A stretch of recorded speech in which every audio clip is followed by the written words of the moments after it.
welcome to Simply Being. I'm here with Jillian and Anthony. Also known as Stepbro. And Stepsis. Okay, so I have them on here so they can talk about what it's like to be friends with each other in this day and age when people, all they want to do is fuck. Just kidding. But a lot of people. So I want to start with like how they first met and just how their relationship has grown, because they have a really amazing platonic relationship that I've always been inspired by, and I thought it would just be great to talk about things that aren't really talked about in our society, because it's like it's almost assumed that different genders can't be friends, or a lot of times people say like, oh, like the guy would never be friends with the girl, like they're always gonna want to fuck them, and like it's just nice to have people who want to talk about it openly. So thank you guys. Yeah, you're welcome. Absolutely. So how we first met? Yeah. Do you want to explain? Sure. Yeah, no, so I was dating her best friend, and one day, I won't name her in this podcast, but she knows who she is. She told me one day, oh, I got to invite you to my best friend, Jillian. And I was like, okay, sweet. And our whole thing was like, if you date one of us, then you date the other. Yeah. So we come in a package. So basically, I met him through my best friend, and they were dating. And unfortunately, things didn't end up working out. And we just kept in contact and stayed close. And then that's basically how we met. And we've basically been there for each other through every single breakup. Yeah. And have given each other advice. Giving each other shit. Yeah, exactly. But I feel like we really became close during quarantine. Oh, absolutely. Yeah.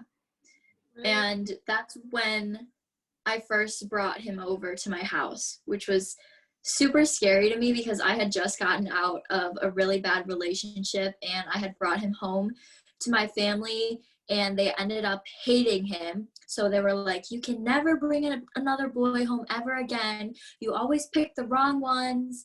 And then one day I was like, hey, Mom, like, I have this friend, and he's a guy, and he's strictly my friend. Can he please come over? And she was like, yeah, like, go for it. And he came over, and it was kind of weird at first because they're like, me one of the 12 disciples. Oh yeah, Anthony, there's this running joke in my family that I date boys who are named after the 12 apostles.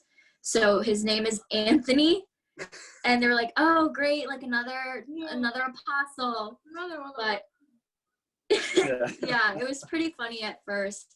But then as he got to like come over more and get to know my family, they were like, okay, maybe they are just friends and nothing more than that. Mm-hmm. But I know that you had like a different situation when I came over, right? Oh yeah, because you came over when no one else was home. So it was just me and you and my two dogs. And then all of a sudden my dad walks in the door and he's just like, hi there. And I was like, hey, like, what's up? And obviously, I mean, it's just an awkward situation as it is, you know, having a girl home alone. Like, obviously you think the worst, or you think, you know, yeah. But I mean, I feel like that's where our friendship kind of defines itself, you know, like, well, we're strictly friends. So. No, that's what I'm saying. I think it's really cool though, because even for the family, like when it's like, growing up, I felt like I couldn't really have guy friends. Like, I had a lot of guy friends in our community of, like, a lot of, like, Albanians and stuff. And, like, my parents were comfortable me hanging out with guys, like, there because they're like, oh, that's, like, my friend's friend or my friend's kids and stuff. So, like, I trust you with them. But, like, they wouldn't be okay with like me just going over to people's houses. Like, I remember one time I was going to this guy's house with like a group of 5 or 6 people when we were like 14, 15, and like my mom came and literally like picked me up because she's like, that's a boy's house. And I'm like, his mom got us pizza. Like, this is so embarrassing. But like, I just feel like, how do they expect now to, you know, have good relationships with like people that I date or whatever if they've never allowed themselves to be comfortable around guys that I ever bring home? So I think it's like not really talked about in our society, but I think to make just everyone more comfortable with each other, like it's the first step is to just make it normalized to have friends of the opposite sex, because then that can just like teach lessons in so many different ways, I feel like. Yeah, so it's kind of interesting for me because I went to an all-girls Catholic high school.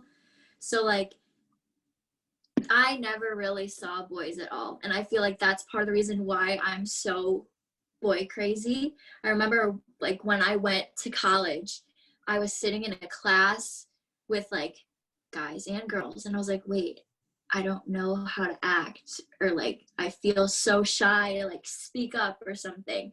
But now it's weird because I went to all girls high school and I hated all of the girls that I went to high school with because they were super cliquey and super bitchy. So then now I feel like majority of my friends are guys because they don't cause any drama and they're so chill, which can be perceived super like what? I don't know about you. Keep going.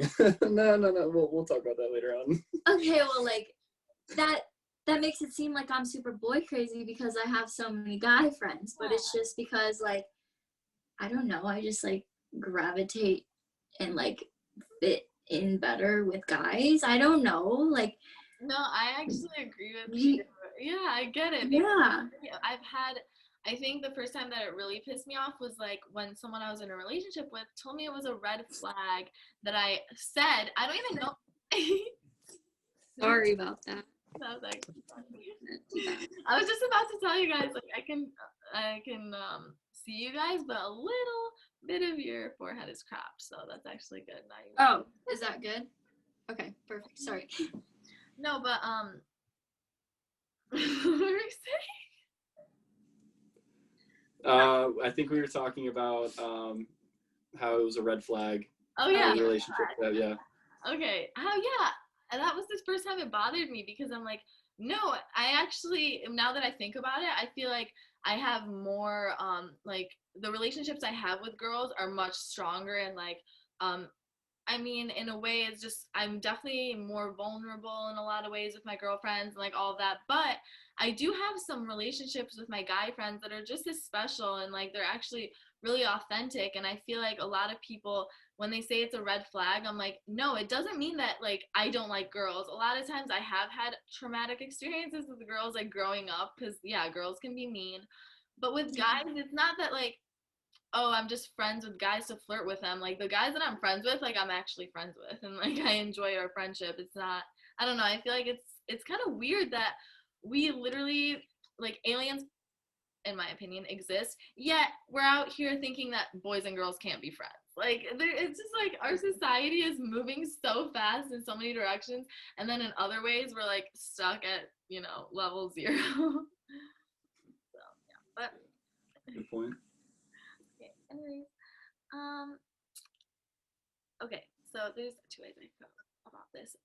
So family relationships. What about with like romantic relationships? How does having a guy friend that you're super close with and then vice versa, a girlfriend that you're super close with? Because I honestly don't know. I've never dated someone who had a girlfriend they were like always hanging out with. I don't know how I would enjoy that. So I will start with this one because I was in a 1.5 year relationship, close to 2 years, with a girl from Boston. And,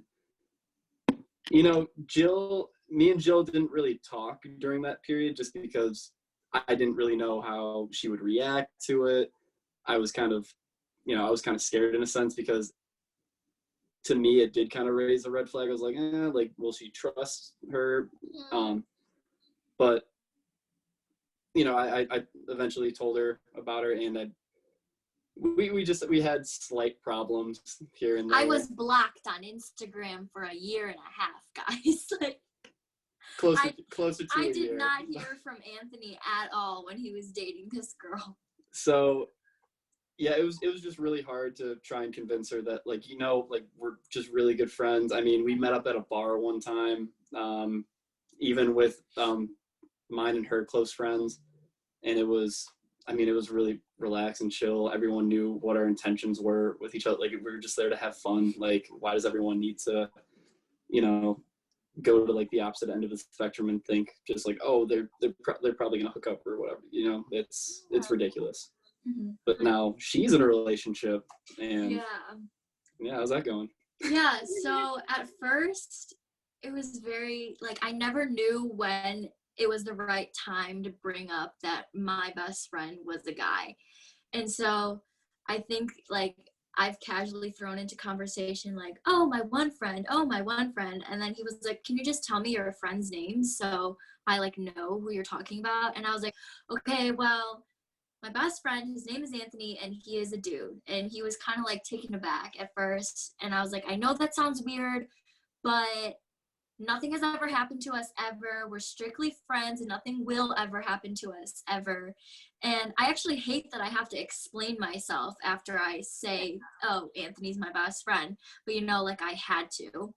At first, he was like kind of asking questions about it. And like I had to tell the full story of how we met and like how we became like best friends now and everything. But he was okay with it. I know that there are a lot of guys out there who are like, oh no, you can't be friends with him, you need to block him.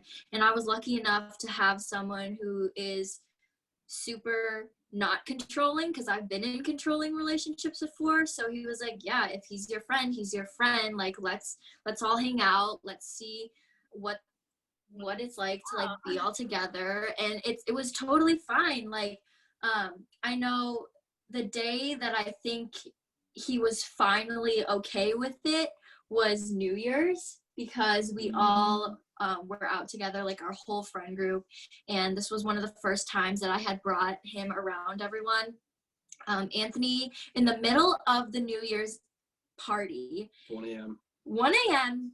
we're sitting on a couch, one couch together, all holding hands. And Anthony basically gave his blessing to date me.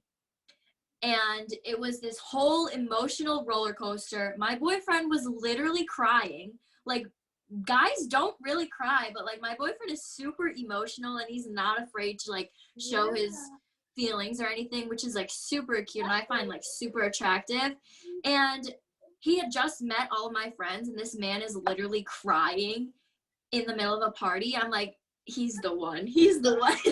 But crying in the club. Yeah, it was so funny because we actually had someone film this and we were able to watch it back and see all of us like in tears, hugging, holding hands and everything. It was a very important moment to me, because obviously Anthony has been a very like influential person in my life, and I obviously care about his opinion so much. And I told Zach from the start, Zach's my boyfriend, I told Zach from the start, if Anthony doesn't like you, I'm sorry. Like, I can't date you because he's my best friend and I care about his opinion. So whatever he thinks of you, that's gonna be it. So you better make a good first impression for yourself. But beautiful. That's inspiring to me because like I want to be very open and like understanding, and you know I have been in many situations, but then there's been other situations where it's been really hard for me to understand like, oh, this actually can be just a friend, because every time that I try to believe it, society tells you otherwise. Like even if I tell a friend, like let's say it's like, okay, hey, so and so is going to hang out with this girl, like they would be like, oh, or who is that? Like, are you sure they're just friends? Yeah. Like, if they see them, like, you know, together, they'd be like, oh, they were with a girl. I just feel like, I don't know, it's not something that people try to make you feel better about. So it's kind of cool that you guys kind of remain that way. Oh, yeah. Yeah, and now they want to become like business partners and work on all this stuff together. So that's pretty cool. It's going to be a fun experience. Yeah. Okay, so what about like your relationship with each other? Because that obviously has to be very strong, and like you guys both have to kind of have really strong and amazing intentions for this to have, you know, gone on in a healthy way for this long. So I just wanted to ask, like, what is it like when you guys have like really open conversations that like someone would have with a girl? Because like I know, Jill, you said that you'll like use him as someone for advice instead of a girl sometimes. And like I totally feel that, because a lot of times, you know, being friends with guys, that's what's special about it, because like they are on the other side, but they don't see you the same as like someone who's dating you. So it's like kind of like a hype, you know, a hype cheerleader, but a guy. You can be a guy cheerleader. Sorry, I'm gonna cut that out. Sexist. God, I don't even know where to start. I mean, obviously we talk about our like our fashion sense, and you know, our we go shopping together. We do. She helped me change my style so much. I mean, I think in terms of like openness, like she just straight up told me one day, like, Anthony, your style sucks. Like you like you're like the way you dress is just, it's awful. Like, I pick his outfits for him when he goes on dates. This is true. Mm-hmm. Dude. Okay, keep going. Yeah. What else? I mean, we'll text each other back. Before we were dating anyone, or before she was dating anyone, she would always tell me, or she'd send me pictures of like guys, or like I'd send her pictures of girls and be like, hey, like what do you think of this girl on Hinge or Tinder? Like, what do you think? And we you know, kind of go back and forth and be honest, or we'd talk about our dates and stuff, and it would I mean, aside from like talking about relationships and everything, I feel like we've also opened up so much about like our family. Oh yeah. And everything, so we know like each other's deepest, darkest secrets, and just like being there for each other, knowing that you have someone to like fall back on and just like talk to, and they have like a strong understanding of everything that you're going through because they went through it too, is just like really, really important, because they're super comforting. Like I could probably text Anthony like, oh, something's wrong, and he will like be here within, I don't know, Anthony's really bad with time, but like I've been a lot better at it. I know that I can count on him for anything, and like I can wholeheartedly, like I can trust you with my life. Like I will give you my life, and you could do whatever, and I'd be totally okay with it.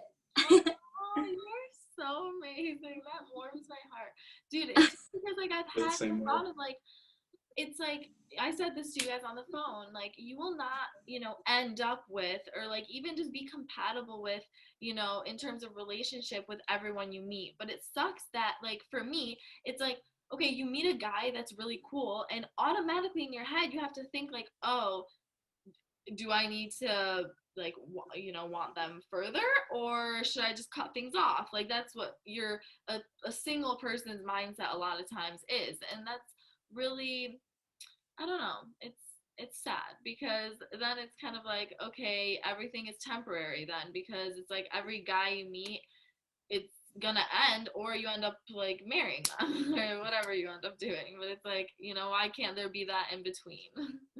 Yeah, it's one or the other, you know. Yeah.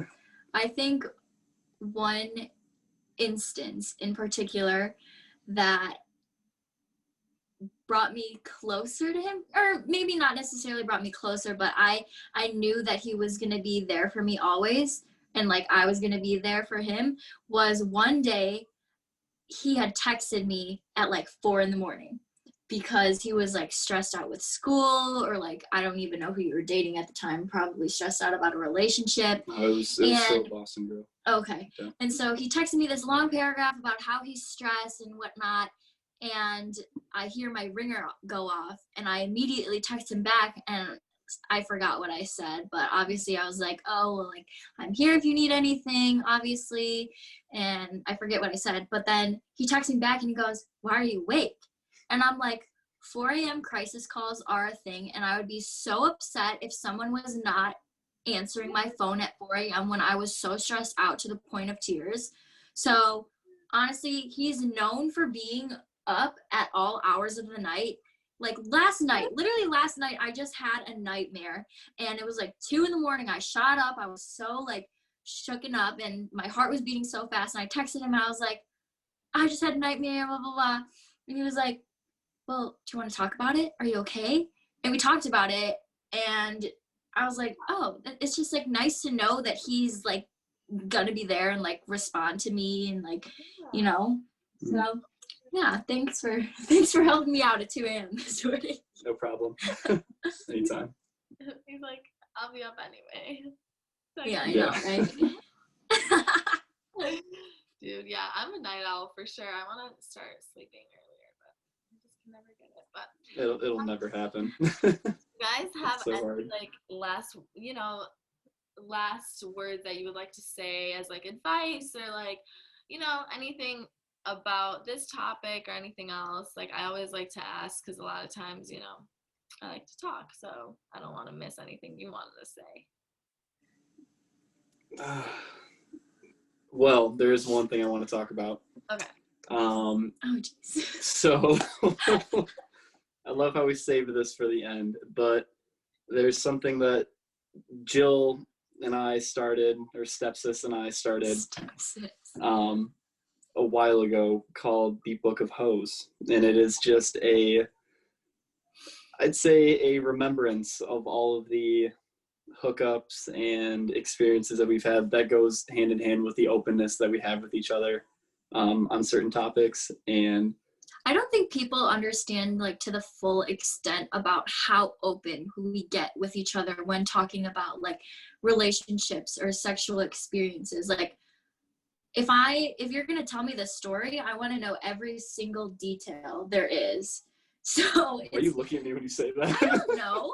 Because I just like people don't understand, like people aren't open and vulnerable with their hookups or their sexual experiences, and if I can help someone, true, yeah, then, we have talked about that. Yeah, listen, okay, it's awkward at first, but like once you get past like the awkward, like one or two times, it's fun at times. And you exactly what she said, you can give each other feedback, you can give each other like improvements, or like this is what works for them, or, No, I remember because he was dating Boston girl and they were long distance, and this was during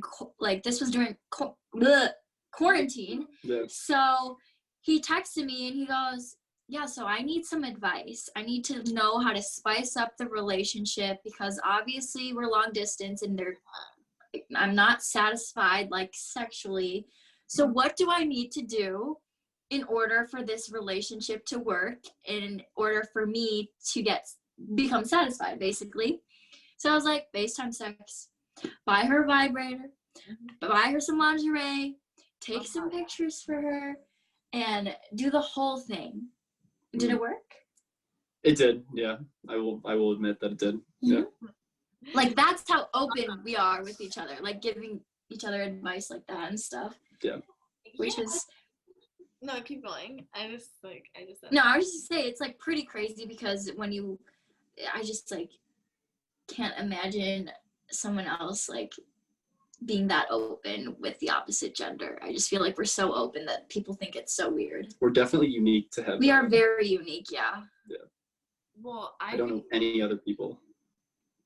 Yeah, I feel like honestly, like what I like about that is that sometimes like in relationships it's hard to be open about that. Like obviously once you get past a couple humps, it's like okay, yeah, like we made it this far, like we can talk about things. But a lot of times like at first it's really hard to be like, hey, what you do right there, that really doesn't satisfy me. Like, it just feels weird. Like, and I'm sure it's like the same with the guy. And like, until you figure each other out, you can't really point things out. So having a friend to do that with is actually awesome. Like, that's what I'm saying for myself. I feel like it's harder in relationships than like with my guy friends. And it's kind of like, how does that happen? Not in all situations, obviously, but there's been moments where it's like, how is this weirdly so comfortable when like I'm not even super, like sometimes it's like you aren't even that as close to that person as you are to, let's say, your partner, but because there's that like expectation lifted, then you can open up those conversations. I'm just saying this for people who are like, well, I don't have a guy friend who I'm super close with, so I can't have these conversations. Like you definitely can. I think it's actually pretty cool to be able to open up like that. So yeah, also too, like it's nice getting it from a guy's perspective because obviously guys and girls think two completely different ways. So I'll be in a situation and totally read it wrong, and Anthony will be like, no, look, like this is what he's trying to do. You're just like seeing it from the girl's perspective. And then it's vice versa. Same thing for me, because I'll speak for all guys here, we're clueless. Wow. Wait, so it's worked though. Like if he says, "Oh my God, no, that guy's not ghosting you. He's just trying to like wait a couple days until you Oh know, yeah. want Oh my him God. more." I've called it. And then it actually I've called it so much. Yeah. Yeah. Okay, so that's good. I'm glad you talked about that. So you are very open and you guys have the whole book. The Book of The Hoes. Book of Hoes. Well, okay. Which I am now. no. I am now the author Okay, of the book. I Just want was to put that out there. The sequel is You're coming the out. founder. Ladies and No. gentlemen. Okay. My season of the book is 10 times better than his season of the book. He's still in the process of False. writing the book, but since I'm cuffed now, I am no longer associated with it because I want to be loyal to my mans. But I pass on. I'm winning the competition, by the way, that we have. Okay, yeah, we did have a competition going, but I don't know if you want to explain that. He's winning, I guess. It's just a fun little competition that we have, you know, involving the Book of Hoes, kind of. So. We'll leave that to your imagination. Yes. I like that. Okay, well, I really appreciate you guys and your vulnerability. And I would love to get together another time and talk about this. Maybe when we all hang out in person when I'm in Chicago or if you ever visit. Yes. Oh yeah. Do a little like in person with like all our friends and stuff. That'd be fun. Oh my God, that'd be so. Oh, That would yeah. be so funny. Oh. I'm This so is on an board with invitation that. to our friends. Thank you so much. Thanks for having us. Yeah, We're thank so you. excited to film. I know. This is I'm awesome. excited Yeah. to know it comes out. You know, when does it drop? Literally, like, I'll do it quickly. Oh, okay. Wow. Oh my We God, can I'm pick the so day. excited. We can pick the day. Like, I usually don't like to wait. Just like I said, I don't like to edit them because, yeah, I just feel like if you sit there and analyze, like, you can always find something wrong. This is so much more like, this is like Jersey Shore, where they would be like, This is so much more raw and unedited, so like it's perfect. yeah. Okay, well, have a good night. You Thanks, too. you Thank too. you. Sweet dreams. Thanks for tuning in, guys. This is hilarious. Okay. Do I